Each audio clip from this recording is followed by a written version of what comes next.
What? What? What the hell is this? Harumph. I didn't get a harumph out of that guy. Give the governor harumph. Harumph! You watch your ass. I see you shiver with anticipation.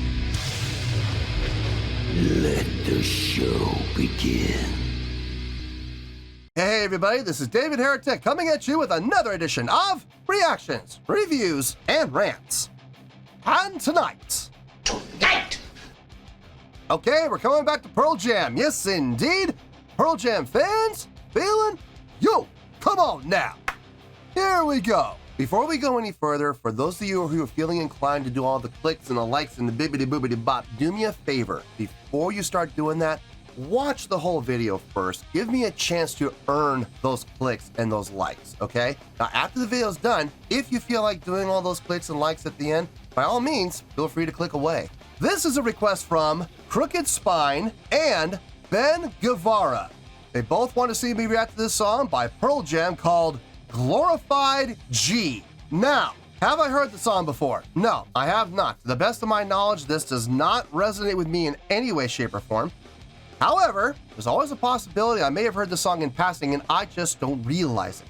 So as always, if I start listening to the song and I suddenly go, wait a second, I recognize this, I'll let you know. That's the truth. You know me, I'm gonna be honest with you guys. This was posted by Kim Gordon, okay?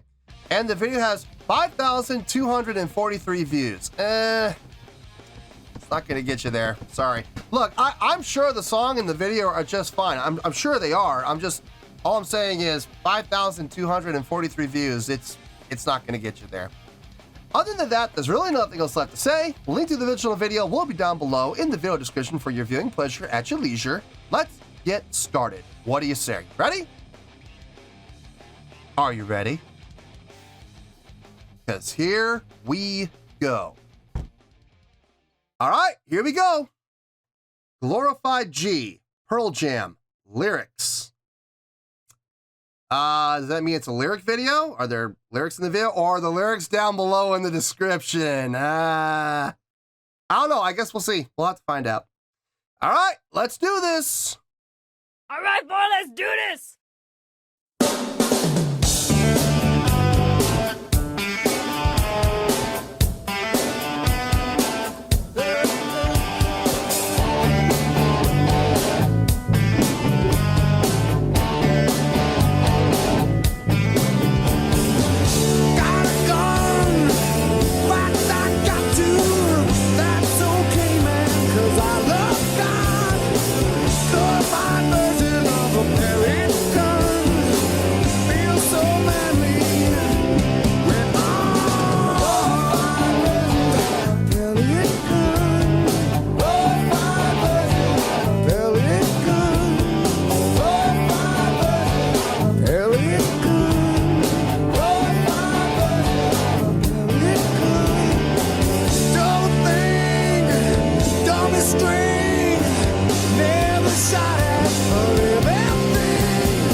If you were to tell me that Neil Young wrote this song, I would believe it.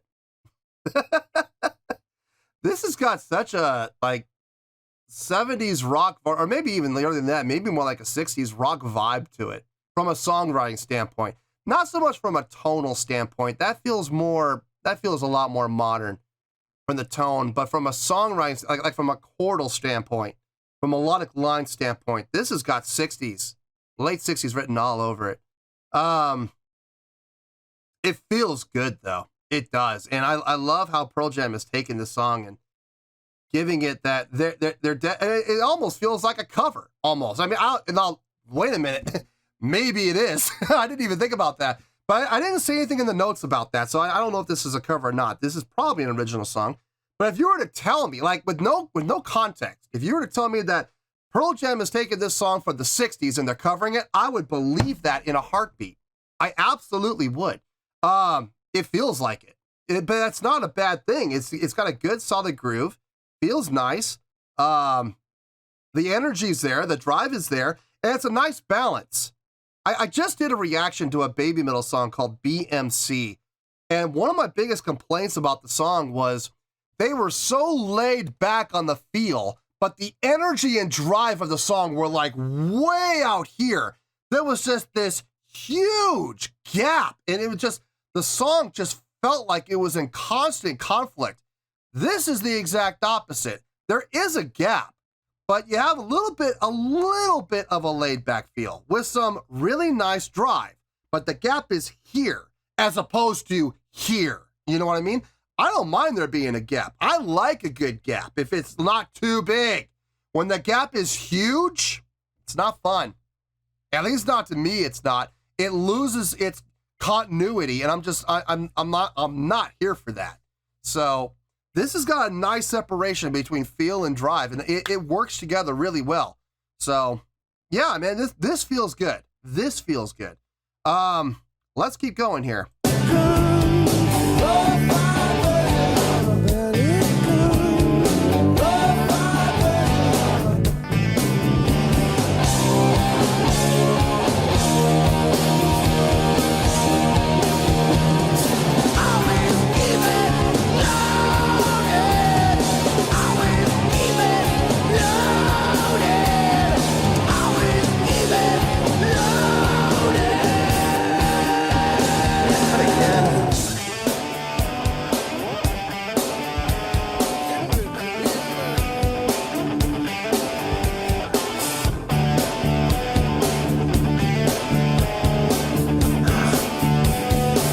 Sorry. Ugh, Jesus. This is like the third time this has happened today.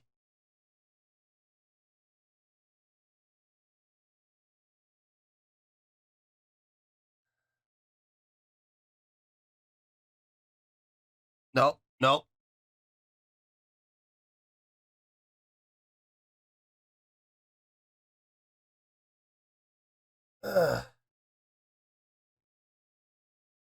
No, wrong side. This side. There we go. Ah, there we go. That's better. Ah. Kids, don't break your necks. Because even when you have surgery, you know, to repair any damage that was done from the break, you're gonna live with stuff like this the rest of your life, unfortunately. Oh man. Oh God Lord. Anyway, sorry about that. This is the third time it's happened today. I'm getting a little worried, actually. I may have to go back to the doctor and have them take a look, but this is the third time my neck is cramped up. Usually my neck will cramp up like once a day, you know, just once. And it's weird times. This is the third time in like 4 hours that it's happened. And I'm getting a little concerned. I may have to go to the doctor. Anyway, let's back this up. Where was I? Let's give it about 20 seconds.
Define irony.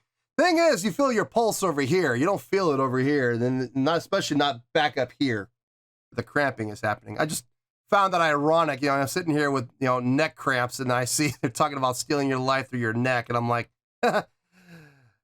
irony defined. Anyway, let's keep going here.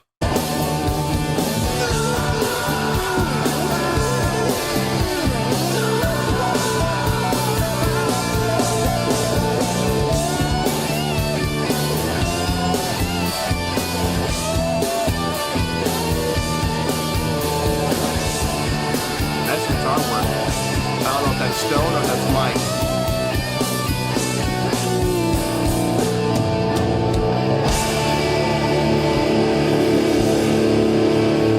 I'm not sure if that might have been Stone. I don't know.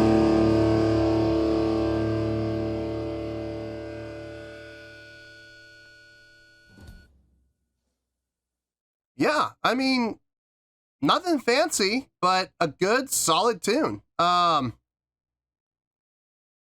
Great vibe, good feel, good drive. Yeah, okay, before I say anything else, let me think about it. I'll see you in the review, and we'll talk about it. Well, there you go, folks. That was Pearl Jam with Glorified G. This was a request from Crooked Spine and Ben Guevara. All right, I thought about it, but I'll be honest with you guys, there really wasn't a whole lot to think about. I came up with the score pretty quick, and my reasonings are short. On a scale of 1 to 10, I'm going to give that a 7.6. Yep, 7.6. I feel good about that score. Let me tell you why. Why? Okay, this was a really good song. It really was. To be honest with you, I don't have any complaints about the song. There was nothing mind-blowing. There was nothing amazing. There was nothing that, blew my mind and went, oh my God, this is the most incredible thing I've ever heard. No, I never got anything like that. And I can't go as far as to say it's great. It felt, don't get me wrong. Don't get me wrong. There were some really nice things that were happening in here, okay? I'm going to talk about those things, but I can't really say that the song is great. But let's start with the feel and let's start with the drive. Okay, now, like I said, I just did a reaction to a baby metal song called BX or a BMC. And one of my biggest gripes about the song, and there were a number of gripes, trust me. One of my biggest gripes about the song was the fact that the song has such a pulled back. I can't even say laid back. The feel was straight up pulled back. And yeah, at the same time had this incredible amount of drive. And the gap between the two, you could fit my head through. And I have a huge head, okay? I really do. So, I mean, if I could fit my head through that gap is huge. And as a result, there was this constant strife and feeling of conflict between feel and energy and drive. And it was noticeable. And it kind of made the song a little uncomfortable, if I'm being honest. In this song, you still had the gap between having a little bit of a laid-back feel, but at the same time having a drive. Now, the gap was about here. There's no way I'm getting my head through that little gap, okay? It's not. It's very manageable and very complementary to each other because they are close enough together to be able to complement each other. So I dug that. I absolutely dug that. The feel on this song and the way this song was written, the chordal structure of the song, the melodic lines within the song. If you were to tell me that this was a song written by Neil Young back in the 60s, and Pearl Jam was covering it, at face value, I would believe you. I would absolutely believe you. I would be like, I can see that. I can absolutely see that. Now, from what I understand, this is actually an original song by Pearl Jam. This is not a cover. So, but like I said, though, if you were to come and tell me that this was a Neil Young song, I would buy that. I would absolutely buy it. I would buy that all day long. It had a great feel to it. It had a great drive to it. The energy in the song was good. The chordal structure made sense. It was simple, but it was easy to follow. And as a result, it was pleasing to the ear. There was nothing all that amazing or, intense about the song, but it had a great rock feel to it. like that late 60s rock feel often did. Instrumentally, it sounded really good. I like the guitar solo at the end. I gotta say that. I mean, the guitar solo at the end was nice. I'm thinking that might have been Stone playing that guitar solo. I don't know that for sure. I don't have any context of this. Odds are it was Mike McCready. I mean, Mike does most of the solo work for Pearl Jam, but I mean, I've heard Stone solo a couple times, and that's kind of his style. You know, the sustained notes with the bends and nothing all that flashy, nothing all that fancy from a fingering point of view, but I mean, it felt good. It felt really good. I know that's what Stone's more about, so it could be Stone, but I don't know. I have no idea. Eddie Vedder's vocals on this, very fitting for the style of the song. Would I ever say there was anything impressive they did? No, but it sounded really good. What he was doing, it fit the context of the song like a glove. So I got no problem with anything he did at all. Really, my only gripe about this, if there's any gripe to be had a little bit of a time here in the bass in the if I'm being honest. I mean, it was there, I could hear it, but it wasn't like up in the mix enough to be, you know, like constantly noticeable. Like, I had to search a little bit to find Jeff in the mix, but I did find him eventually. As far as the drumming goes, I am not sure who the drummer was here. I think it was Dave. I think it was Dave Abruzzi, if I'm not mistaken, but I could be wrong about that. The drumming sounded nice. I dug the drumming. It sounded really good. Very solid, not overly played. And not too much attention to the cymbal work, which I was thrilled about. A lot of skin work, which I was happy with. Now look, it's a really good song. I have really no gripes about it other than, you know, I'd like to hear more bass, but look, I'm a bass player, sue me, okay? I always want to hear more bass in the mix.